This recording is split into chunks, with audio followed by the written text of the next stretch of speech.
مصنوعی طریقے سے بڑھائی جا سکتی ہے تو تم بیٹھے کائے کے لیے جھک مار رہے ہو، یہاں بندہ پوچھے گا تم کنٹرول کرو۔ بیسیکلی یہ فراڈ ہی ہیں، ہر چیز میں کوئی نہ کوئی دلیل، اب جب سے آئے ہیں رو پیٹ رہے ہیں ملبہ، اور 4 سال میں تم لوگ 40 سال کھا گئے اس ملک کے، قرضوں کی دلدل میں غرق ہو گئے ہو، عزت نام کی چیز کوئی نہیں۔ پاکستان کا پاسپورٹ دنیا کے چند 3 4 گھٹیا ترین پاسپورٹس میں ہے، جو باقی تھے چپڑکناتی وہ ووٹ ڈالنے چلے جاتے ہیں، مجھے سمجھ نہیں آتی۔ زندہ ہے بھٹو زندہ ہے، اچھا بھی دے گیا کیا تمہیں؟ میاں دے نعرے بجن گے، کھاتے بجن گے، کتنے بجن گے؟ تہنوں بچتے گئے ہیں، اور کی لینا؟ بھوکے ننگے، کرائم، 2 2 سال کے بچے نہیں اس ملک میں محفوظ، ہر چیز میں ملاوٹ ہے۔ السلام علیکم ویورز، آج بڑے وقفے کے بعد ہمارے پرانے دوست اور مہربان شاکر اللہ ہیں، مال روڈ لاہور سے۔ وہ کہتے ہیں جی السلام علیکم، غیر ضروری طویل غیر حاضری پہ معذرت خواہ ہوں، غم روزگار نے اس عیاشی سے دور کیے رکھا۔ آج آپ کے چند کالے اقوال پہ آپ کا خصوصی تبصرہ درکار ہے۔ پہلا جو کال جی شاکر اللہ صاحب نے میری کتاب سے نقل کیا ہے وہ یہ ہے کہ مہنگائی مصنوعی طریقے سے بڑھائی جا سکتی ہے، گھٹائی نہیں جا سکتی۔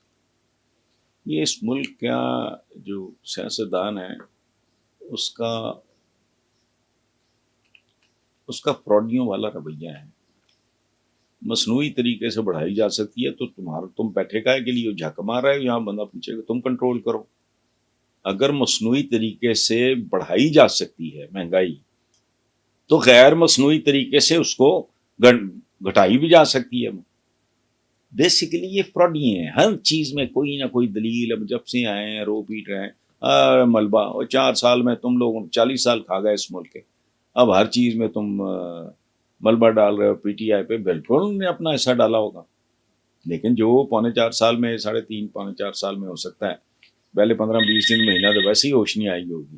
دوسرا کالا کال جن کا شاکر صاحب نے حوالہ دیا ہے، وہ میں نے لکھا تھا کہ ستاروں پہ کمند نہ ڈالے جا سکے تو بھنگڑا، لوڈی، دھمال اور گند ڈالنے میں مصروف ہو گئے، جو یہ کچھ نہ کر سکے وہ ووٹ ڈالنے لگے۔ یہی ہماری بدنصیبی ہے۔ پتہ نہیں کس قوم کے بارے میں علامہ اقبال نے اتنی توقعات وابستہ کی ہوئی تھیں اور اتنے بڑے بڑے خواب دیکھے تھے، یہ تو سمجھ سے باہر ہے۔ اور ظاہر ہے پاکستان بننے کے بعد بد سے بدتر نہیں ہوا، وہی ڈی این اے، وہی لوگ تھے۔ پہلے کی بھی جو پرفارمنس ہے وہ ہمارے سامنے تھی۔ پتہ نہیں علامہ صاحب نے کیا سوچ کے ان کے بارے میں ایسی باتیں کی تھی۔ ستاروں پہ محبت مجھے ان جوانوں سے ہے، ستاروں پہ جو ڈالتے ہیں کمان۔ اب ستاروں پہ تو وہ پہنچ گئے، مریخ پہ پہنچ گئے، چاند پہ پہنچ گئے، جن کے بارے میں ہمارا جو یہاں علامے ہیں وہ کہتے ہیں جی یہ بے راہ روی کا شکار ہے، تم صحیح راہ پہ ہو، قرضوں کی دلدل میں غرق ہو گئے ہو، عزت نام کی چیز کوئی نہیں۔ پاکستان کا پاسپورٹ دنیا کے چند 3 4 گھٹیا ترین پاسپورٹس میں ایک ہے۔ آپ کی عدلیہ کا جو مقام ہے، جو انٹرنیشنل گلوبل ریٹنگ ہے، وہ سارا تو واقعی انہوں نے کہا، علامہ صاحب نے کمند ڈال، تو انہوں نے بھنگڑا ڈالا، لوڈی ڈالی، دھمال ڈالا، گند ڈالا، اور جو باقی تھے چپڑکناتی وہ ووٹ ڈالنے چلے جاتے ہیں، مجھے سمجھ نہیں آتی۔ زندہ ہے بھٹو زندہ ہے، اچھا بھی دے گیا کیا تمہیں؟ میاں دے نعرے بجن گے، کھاتے بجن گے، کتنے بجن گے؟ تہنوں بچتے گئے ہیں، اور کی لینا؟ سو یہ بیسیکلی شاکر اللہ صاحب یہ سٹائر ہے، یہ طنز ہے۔ میری سال ہا سال سے یہ کوشش ہے کہ میں ان کو جھنجھوڑ کے یہ احساس دلاؤں کہ پدرم سلطان بود اور اپنے ایمی مفروضوں کے اوپر ہم زندہ قوم ہیں فلانا، وہ ہے گداگر، بھوکے ننگے، کرائم، 2 2 سال کے بچے نہیں اس ملک میں محفوظ، ہر چیز میں ملاوٹ ہے۔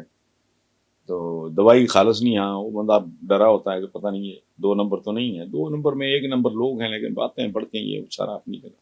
بہرحال دیٹ از آر ٹریجڈی۔ میں اتنا کھل کے اس لیے کرٹیسائز کرتا ہوں کہ کبھی بیدار ہو جائے اندر ضمیر، مرا ہے تو نہیں ہوگا، سویا ہے تو شاید ہو سکتا ہے۔ ایک اور بات، زندگی کا بنیادی اصول ہے کہ اگر میں اپنی کسی خامی، کچی، خباثت، غیر ذمہ داری سے واقف ہی نہیں ہوں، میں اس کا اعتراف ہی نہیں کر رہا، تو میں نے امپروو خاک کرنا ہے. مطلب اگر میں یہی ماننے کو تیار نہیں کہ سگریٹ جو ہے وہ خطرناک ہے صحت کے لیے، تو ظاہر میں کیوں چھوڑوں؟ میں تو اتنا ڈھیٹو شاید یہ جانتے ہوئے بھی نہ اسموکنگ چھوڑو. سو